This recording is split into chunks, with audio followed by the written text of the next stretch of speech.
Malacanang Press Corps. Let's now have Chief Presidential Legal Counsel and Presidential Spokesperson Salvador Panelo. Good morning. First, I would like to announce the arrest. All ears kagad sila. No. Remember the Facebook account swindling that this particular individual or other individuals were using my name? And I think more than 500,000 have been deposited. More than na kasi maraming biktima eh. I just received a text message from the NBI agents, AGT Jefferson Moral and Paul Fred P. Tumbali. They have arrested Jose A. Villaferte, also known as Eduardo Sillanera, also known as Jose A. Villaferte, in Cebu. Actually, 2 days earlier, they came to me and reported, kasi di ba nag-file ako ng kaso. And I was asking them, how are you going to arrest him? Yung pala, nagkikipag-chat sila. Because this guy was pretending to be me, di ba? The NBI agent was also pretending to be me, talking to him. So, di nahuli. Kasi nag-entrapment eh. Nag-deposit o di huli siya na. So, he was arrested. And I'd like to commend the NBI agents, especially, of course, the director, Attorney Dante Giran, for a job well done. And this should forewarn other swindlers. The long arm of the law will catch up with you. And also advise friends of mine and friends of other FB account holders to be very careful in dealing with people pretending to be you. Marami na palang naswindle itong tao to. Anyway, huli na siya. He will be, I understand, he will be inquested at the DOJ. And also, we wish to inform the public that the Chinese ambassador, by the way, Zhao, had a courtesy call yesterday. It was a long courtesy call. I think it took us 1 hour and a half. And he extended his greeting and commendation to the police officer that was the subject of taho throwing.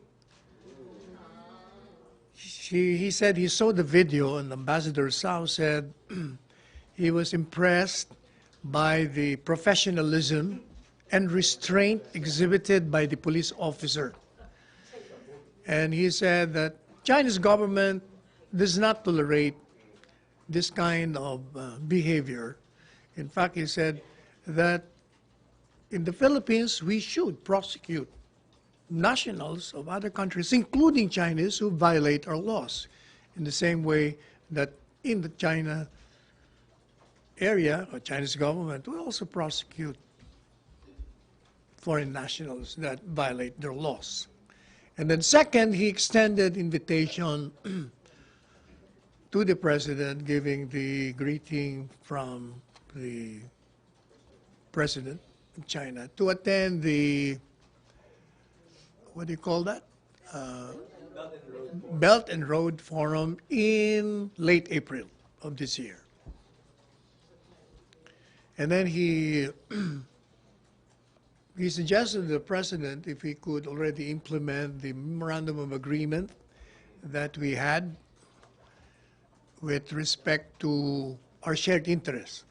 You remember that we included the communication, infrastructure, and other interests mutually interesting to both countries and beneficial.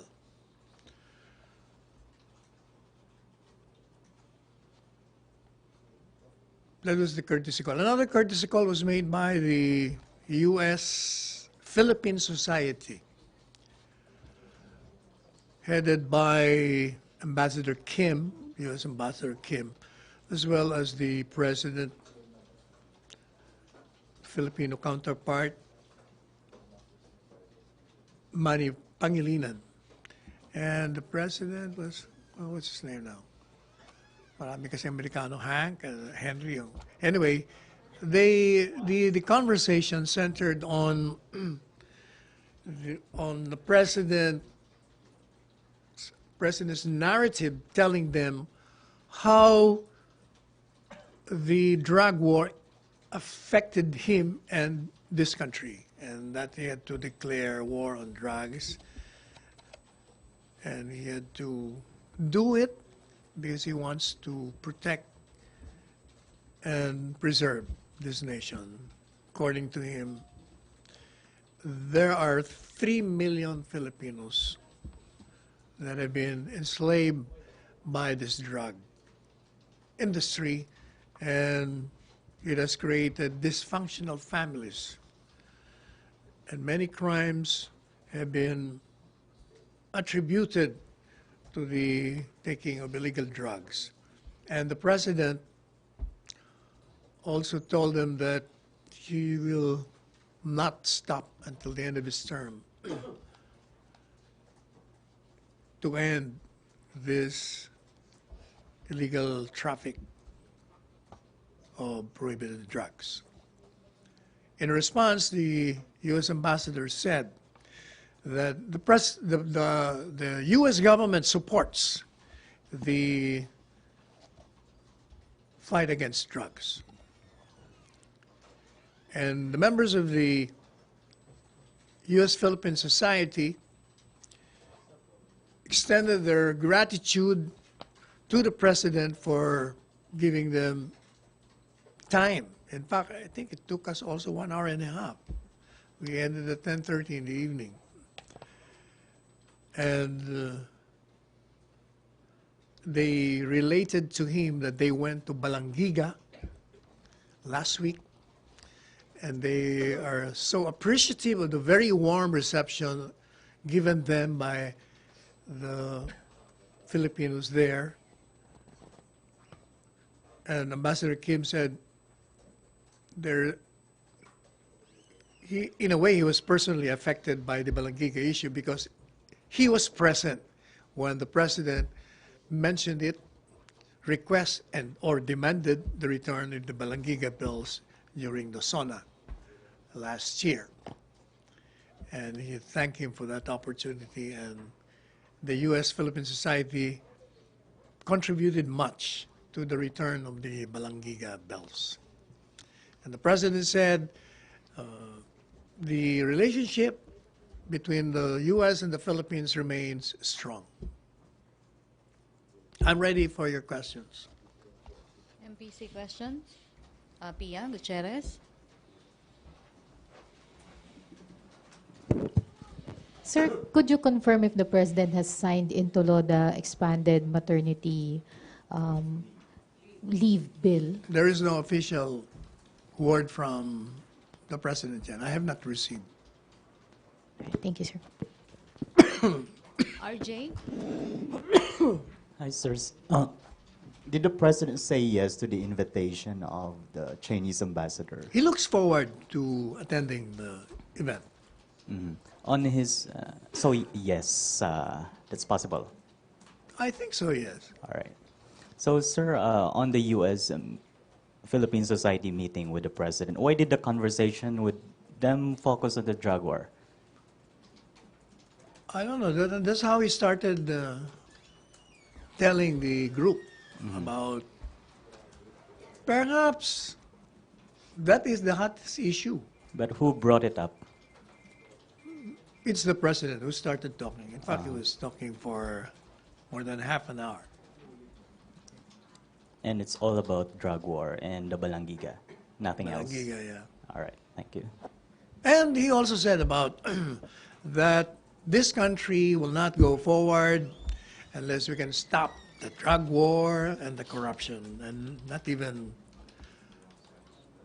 succeeding presidents will succeed in improving the situation of this country unless we stop these twin evils. Sir, another topic. Sir, DBP President Cecilia Borromeo will soon replace Land Bank President Alex Buenaventura. And Mr. Buenaventura said he will step down from his position at the pleasure of the president. I wonder, sir, did the president ask him to step down? Is the president not satisfied with the land We bank under him? It was never discussed in the cabinet. I have not heard him mention anything about the land bank, But other than the conversation between the representative of land bank or the instruction of the president to bring, as well as the idea of land bank bringing the bank to the farmers There so that was- they can get loans from it. there was no expression of dissatisfaction. No, All right. there was not. Thank you, sir. Okay, Ina Andulong. Hi, sir. Still on the drug war. Yesterday, President Duterte said that drug war will be harsher in the days to come. And in the ambush interview, he said it could be bloodier. Can you tell us what exactly he means by that? Perhaps he was speaking based on the experiences. As I told you earlier, yesterday, I read briefer on the drug war. And there have been almost daily, you call that, buy-bust operations. And I've read in all areas of the Philippines, arrested individuals involved in the drug trafficking, and also there were more arrests rather than the violence inflicted on them.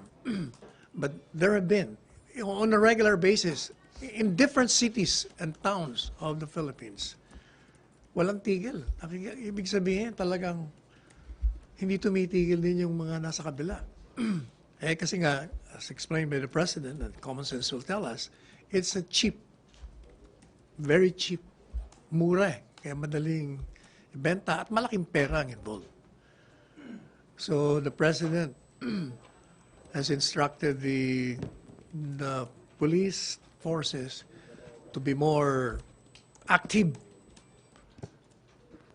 in the fight against illegal drugs. So what can people expect in the coming days? Because he was specific about it. Are we supposed to expect more arrests? Ano ba to pagbabalik nung very aggressive Oplan Tokhang as we saw early on in his term? What can we expect in the streets? In other words, the President is relentless in his campaign and he's focused in it, and has in fact instructed the police forces to do everything in their power and in accordance with law to dismantle the entire drug apparatus in the Philippines. What do you mean, sir, dun sa directive niya to the police force to be more active? What does that mean, more active? Siguro they should engage more on intelligence work para mas marami silang mahuhuli. Because you cannot naman arrest these people unless you have basis, di ba? More intelligence work. Last, sir, the President has repeatedly been talking about the 3 million drug users still in the country. Ano ang gagawin dito sa 3 million na to in the harsher drug war? Will they be arrested as well, or is the focus going to be on dealers? What is it going to be? The approach of the President is twin. The arrest of drug traffickers as well as the rehabilitation of the drug addicts. Tina? Sir, for the past 3 years, sir, the President has been strong in the campaign against illegal drugs. And at critics even call him over ng mga extrajudicial killings. But apparently there is a shift from Philippines being of shabu from cocaine based on the recent police operations or PDEA operations na nasist. Where is the government? What's wrong, sir? Bakit parang even the mga drug syndicates hindi takot ka Pangulo? May kakulangan pa ba? Hindi sa takot. I think from where I stand, I can see that the attraction is in the profit. That is why these people risk being arrested or being killed in the process of an arrest. Now, I recall something. I'd like to share it to you and to the public. With respect to those who are saying that there have been extrajudicial killings, that these arrested people are just being killed, it's not true.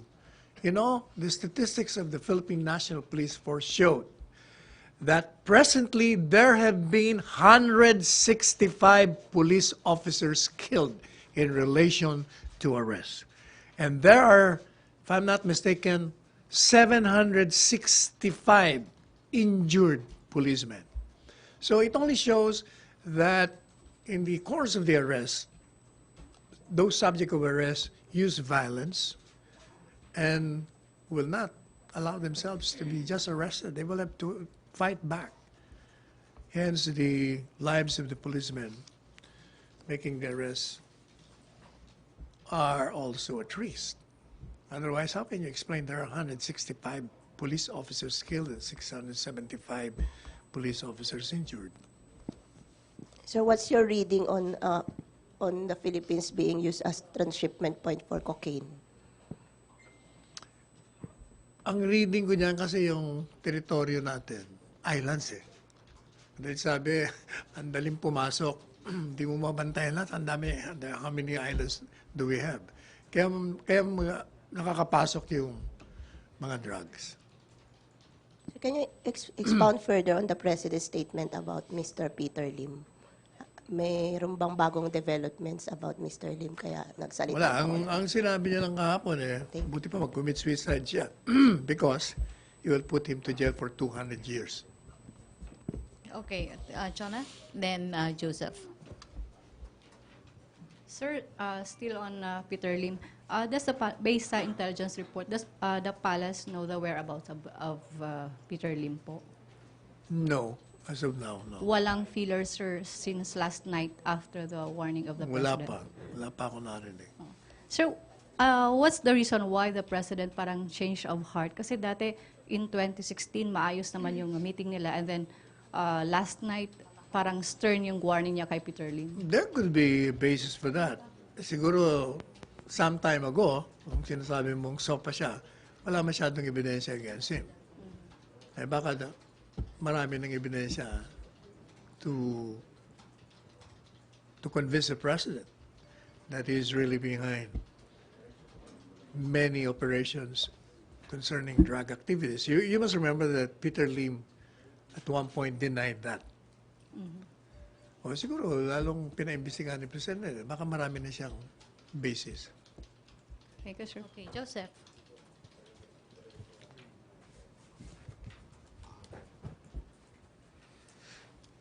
Sir, magti 3 years na yung drug war, no? July Yes. 2016 siya na-launch. And based on the, government data, okay, muna tayo, sir. 3 million ang sinasabi ng Presidente na drug addicts, no? Either operator or user. But based on the government data, there have only been 167,000 plus na drug personalities arrested. Those who were killed, 5,000 plus. And then counting also the surrenderies, you have 316,000. That would just give you 488,000 plus individuals that have been either accosted or killed. Versus vis-a-vis the 3 million figure of infection, if you can call it that, would you say, sir, that the drug war had been effective?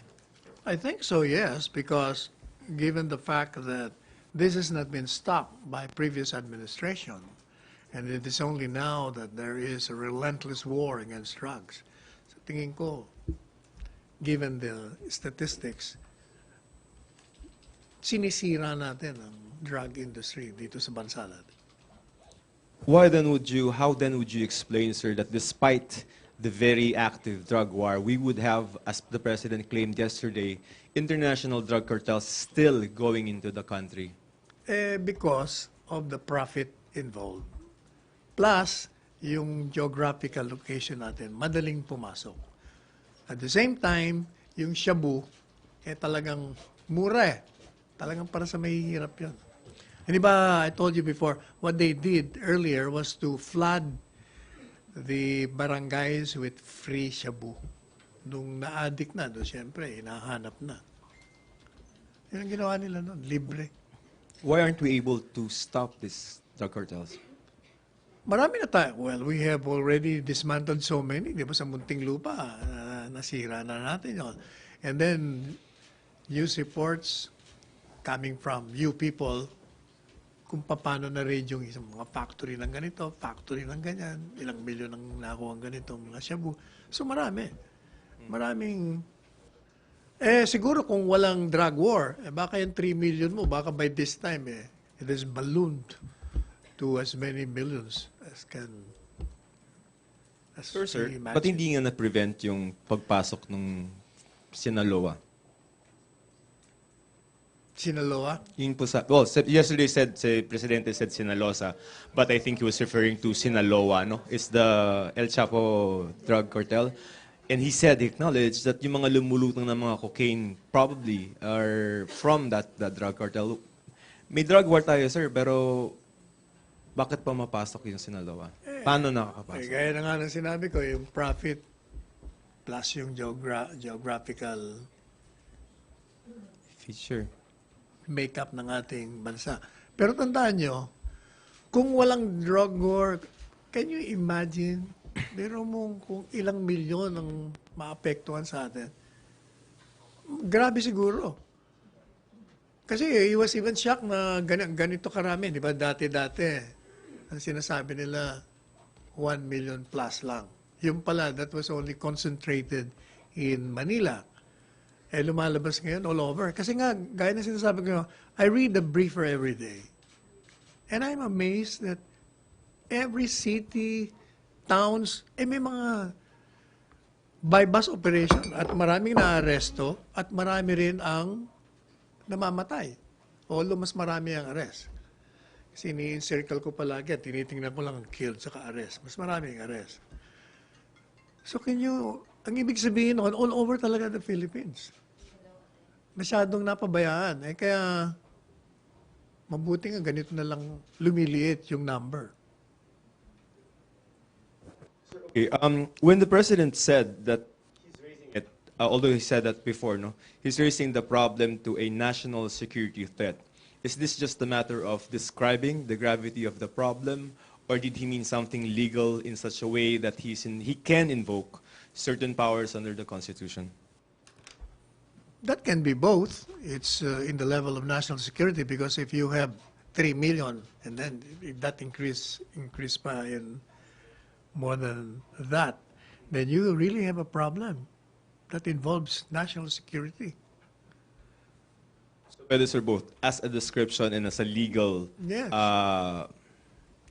Paano ba? Yes, you must remember that under the Constitution, the president has the mandate to, one, to serve the people, and number two, to protect. So if the public safety requires him to do something extraordinary using his powers under the Constitution, he will do that. And the powers here are, sir, the ones enumerated in Article 7, the calling out, martial law, and suspension of the habeas corpus? Yes, He can resort to those powers, yes? of course. If there is rebellion and there is eminence and the public safety requires, then the president can do that. But according to him, he will not. He will not because he has still many measures that he can do to quell the present threat on the drug industry. Yung calling out the armed forces, sir, he's done that already.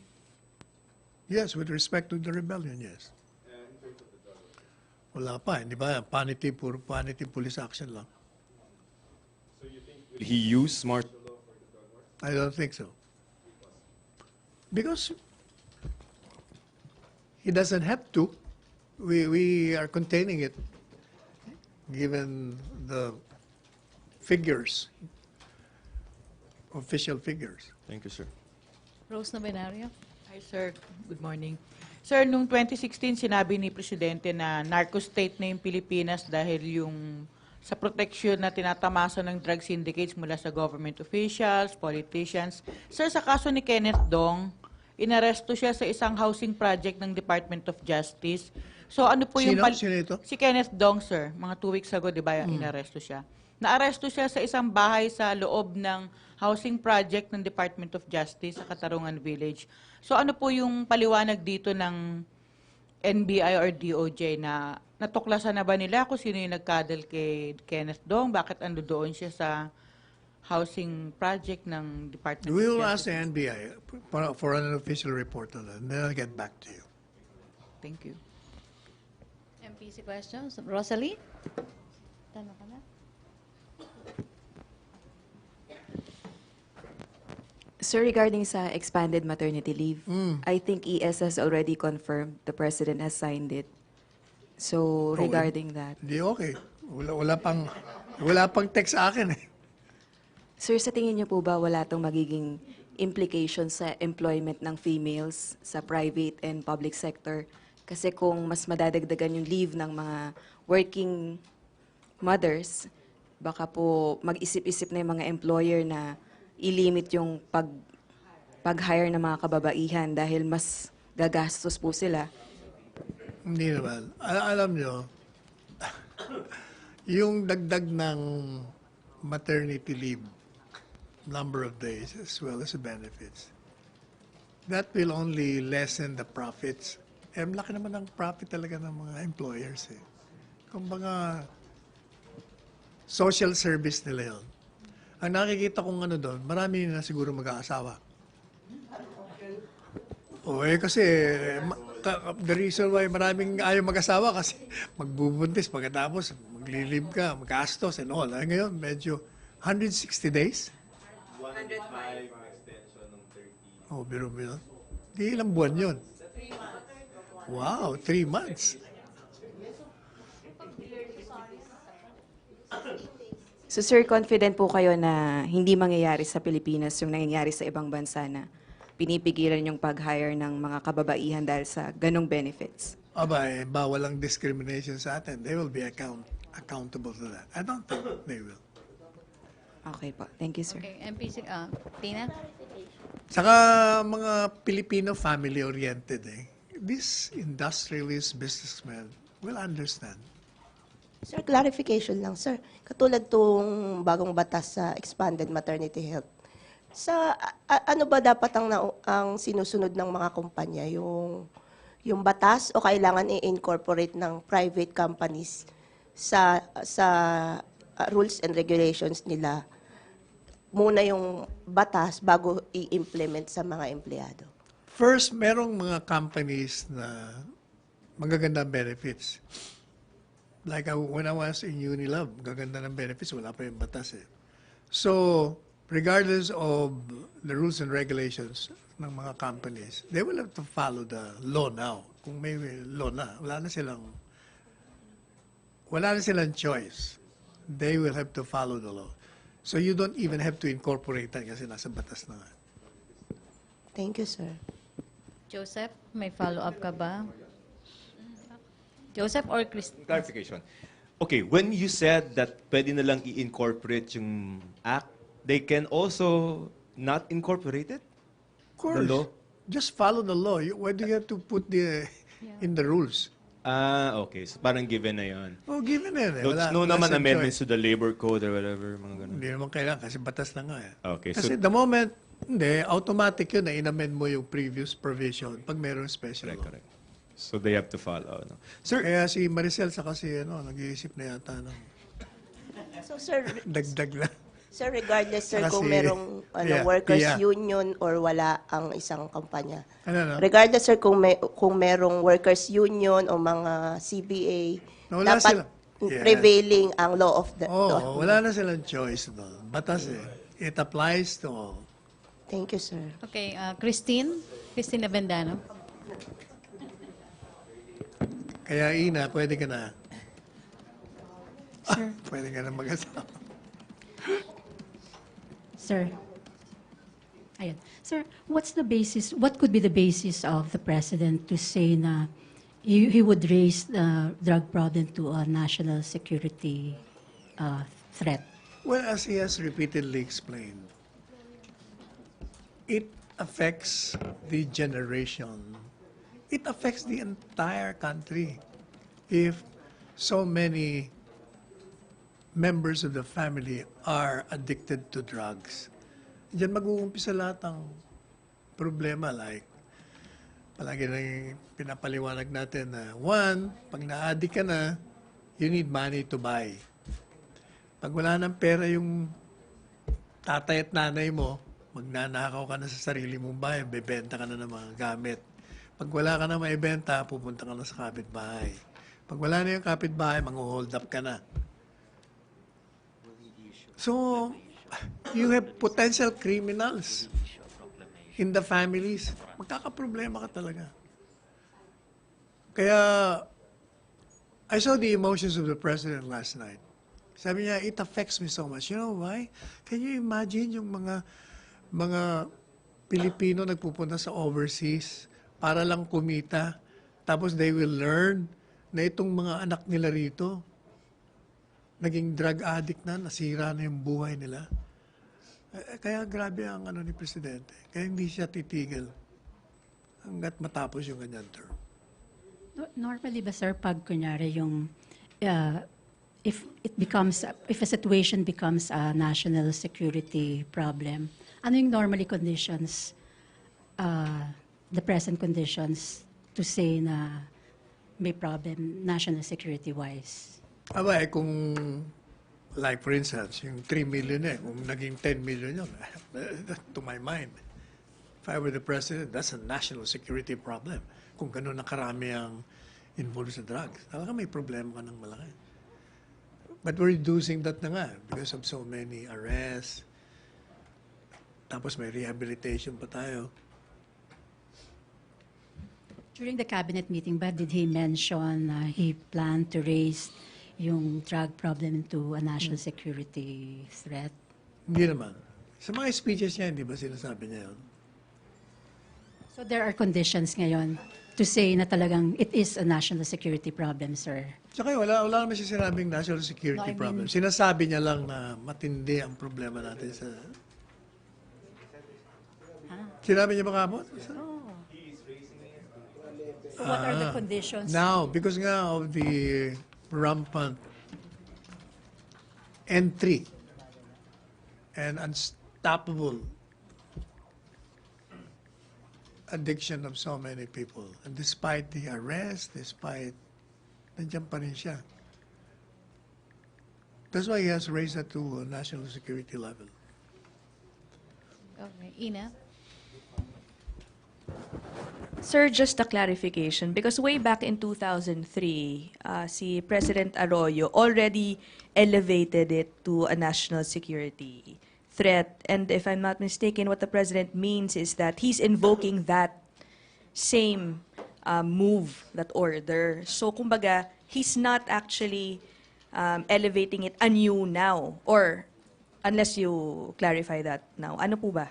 Ano yung Ang status? sabi niya, the president then already elevated that to national security. Pero walang nangyari kasi hindi naman siguro nakapokus yung dating administrasyon for whatever reason. Eh nung pumasok siya, nung makita niya yon, kaya he responded to the challenge hurled to him as president to stop the drug war. But that order made during the Arroyo administration still stands up to this day. Ganon ba yun, sir? Diba? Hindi naman siya parang na-lift or what eh? nung ni-raise ni Presidente Arroyo yun, I don't think na ganito karami yung It's number a of- continuing scenario then, yes. which the president is now, kumbaga, acting on more Yes. aggressively. That's what Yes. you're saying. Okay. Correct. Thank you, sir. Maricel? Sir, quick clarification. You mentioned earlier na because of the rampant entry, does it mean that the drug industry or the condition of the drug industry now in the country is getting worse? No, what I'm saying is that you must remember that yung shabu dito ginagawa sa Pilipinas. Hindi naman yung dati nang gawa, saka pinapasok eh. Iba yun eh. So, ang nakakapasok, yung mga chemicals. Chemicals, dito ginagawa eh. Yung mga materials, raw materials ang nakakapasok. And yun nga ang ini-stop natin. Like, di ba, nag-umpisa yun sa customs. Doon nakakapasok eh. Kaya meron na tayong mga, may mga military na nga doon, nagbabantay. Yun ang ibig niya sabihin. So, if it's not getting worse, how will you describe the situation of the drug industry in the country? Well, Why it's- is there a need to raise it for a national security threat? Eh kasi nga, hindi natatapos yung pangamba at panganib na offer nitong problemang ito. Kaya hindi siya tumitigil. Parang nagiging creative din itong lahat ng mga kalaban eh. If that's the case, sir, what does it say about the drug campaign of the administration? Doesn't it question the effectivity of the campaign? Eh, hindi, kaya na nga sinabi ko sa'yo, kung hindi effective yan, baka hindi lang 3 million tayo. Di ba? Can you imagine yung mga napatay, yung mga inaresto, kung nandiyan pa rin sa kalsada, o di lalo na. How can you say na hindi effective? The fact alone is the people are saying, wala na yung mga drug addicts sa amin. Di ba? How many percent? 64% said 7 out of 10 are saying that okay na doon sa mga lugar nila, hindi na nila nakita yung mga drug addicts, yung mga drug pushers. So, malaking ginhawa sa kanila. So, effective. Sir, can I shift to another topic? May we just have your thought on the statement of Miss Universe, Catriona Gray, What? showbiz, saying na the country should focus on addressing the reasons why children commit crimes instead of lowering the minimum age of criminal responsibility. Yeah, she's against the position of the Malacanang. Then, she should be educated on the... hindi. Ang ibig sabihin ng educated, she may have been misinformed of the facts, given that the opposition to the lowering comes from yung mga dating kritiko ng administrasyon. But if you study the facts, and yung mga present ngayon, di ba? I think I just read 3 high school students ang involved sa crime. Nahuli sa raid, yung isa, nagta-trafficking ng drugs. Mga ano yun, ha? High school students. So, yung sinasabi niya yung sabi niya, focus on what? Focus on the problems. Yeah. Kasama yun eh. When you lower the criminal liability, kasama yun, you're focusing as ang nagiging problema. Kasi that is the problem with minors involved in crimes. So, sa batas, nakalagay dun yung rehabilitation. Ang focus nga, rehabilitation eh. So, you are solving precisely the problem why these people are engaged in crimes. So, kaya sinasabi ko, siguro we must give some enlightenment or education. Kasi maraming hindi rin nakakaintindi. Like yung, from the very start, ang opposition nila, bakit mo ikukulong? Hindi nga ikukulong. Yun nga ang pinagtataka ako noon kung bakit naniwala sila na ikukulong. Hindi nga ikukulong I-rehabilitate mo nga So baka hindi rin na intindihan ni Miss Universe na Miss Universe hindi na may kukulong, i-rehabilitate nga natin. Kaya tama ka doon. Let's focus on the problem. We are precisely focusing on the problem. Because the problem is they're engaged in crimes. So what will we do? We will have to rehabilitate them. Learn why they have committed these crimes. And then put them back to society. But I'm glad that she mentions it only means that she's also concerned, which every Filipino citizen should have the kind of concern. Okay. Thank you, sir. Questions, MPC?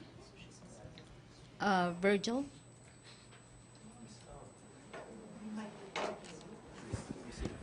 Nakakatuwa kayo, no? Talaga kayo naghahanap palagi ka ng educated. Ano ka agad Talaga, yung sound bite ang hinahanap talaga.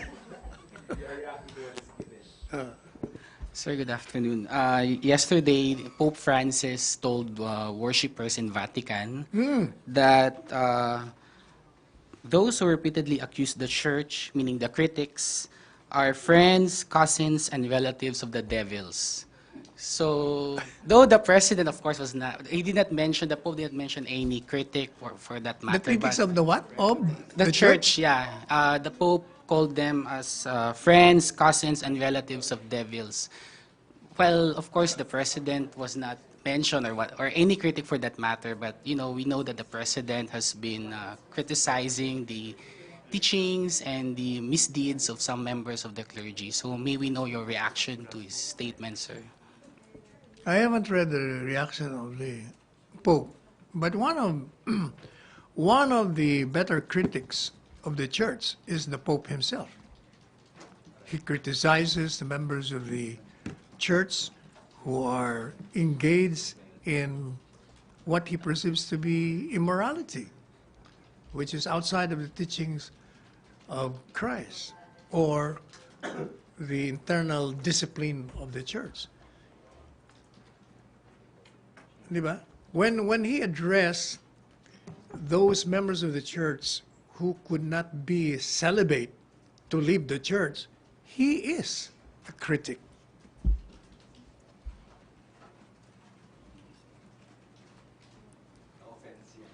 Question? Virgil, okay na? May follow-up ka, Ace? But it doesn't mean also that when you criticize, you are evil. You're just expressing concern and opposition to certain irregular behavior. But ano ba simba? Joseph, Simbahan. follow-up, Ina?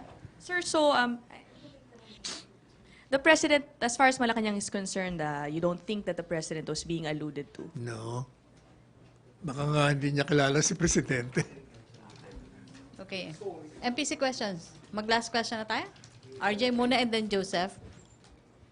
Sir, mag-o-order daw po ba si Presidente ng manhunt kay Peter Lim? Hindi ko narinig yung sinabi niya kahapon.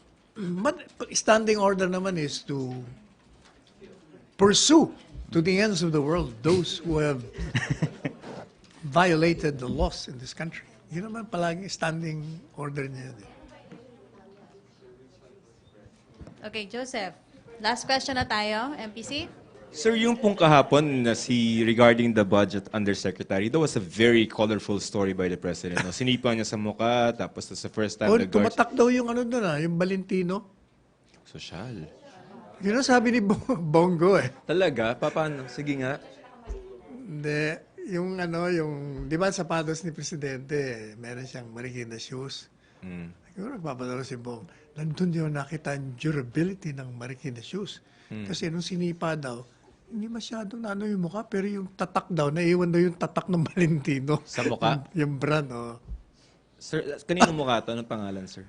Ay, hindi ko alam yung USEC. Sino bang USEC na natanggal? Budget Budget USEC. Di ba, I don't remember the name.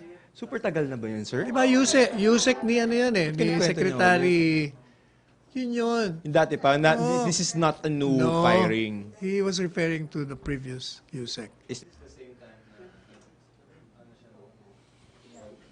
was oh. Sir, ano lang, yun sa friend, devil, relative.